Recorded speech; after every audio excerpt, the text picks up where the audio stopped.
So I should have put floor heat in the basement when I had a chance, but whatever, I didn't do it, and now in hindsight I realize actually it would have been a pretty good idea.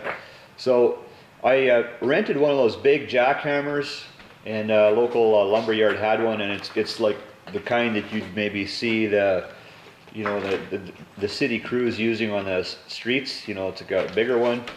Anyway, so I got maybe 14 hours or so on the hammer and just breaking this stuff up here. So I'm not doing the whole basement floor because of the rooms and stuff like that, but I'm doing a good chunk of it, and I think it's going to make a really nice difference for putting the heat in the basement. But anyways, yeah, so about 14 hours on the hammer, and then me and the wife, and I had my son and his friend helped out for a little while too. So we probably got 30, maybe 40 hours. I don't know. It's a long time just removing all this concrete. So we did it the hard way. We did it all with buckets and carrying it up the stairs. Maybe if I would have got a conveyor belt and put it out the window or something like that, it would have been easier. But anyways, we did it the hard way. And if you've got a lot of extra cash kicking around and you can spare a bit of a beating in the finances, I would recommend hiring a crew for getting the job done, and then you go on vacation for 2 weeks and come back and it's done. So another thing I did is I rented one of those concrete cutters, and it's like a walk behind unit, and so it makes a more of a finished edge, so it's a little more of a cleaned up area. I didn't do all the areas, like here it's kind of like a step in there, and there I just hammered it out.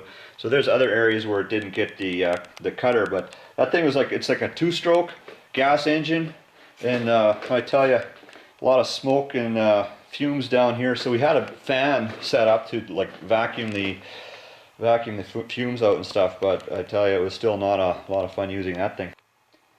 So this is a bedroom that I did a partial concrete removal on, and so I didn't use the cutter in here either. It's kind of like short areas, and I was really getting tired of the smoke and the water mess from the hose that I had attached to there and stuff. Anyway, so this area I need to get ready for styrofoam. So I'm going to be removing a big portion of this plastic. I've already cut the rebar off, so now I'm not cutting it off short because I still want the old rebar to join into the new concrete. So you can see what's going on there. Yeah, so I'm going to cut this plastic out, and then I'm going to start removing some of the gravel here. And you can see what I did here. There's this area here is actually lower than this area. I've already removed gravel, and I kind of went to just the top of the drain tile here. You can see it here.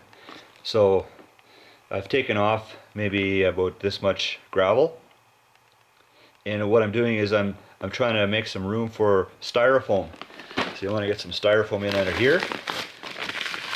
This area I've already removed some gravel, and so I can get some styrofoam in underneath here, and then I still have room for a good layer of concrete, because it's the concrete that retains the heat. So the more concrete that I have to retain the heat, the longer the heat will last, right? So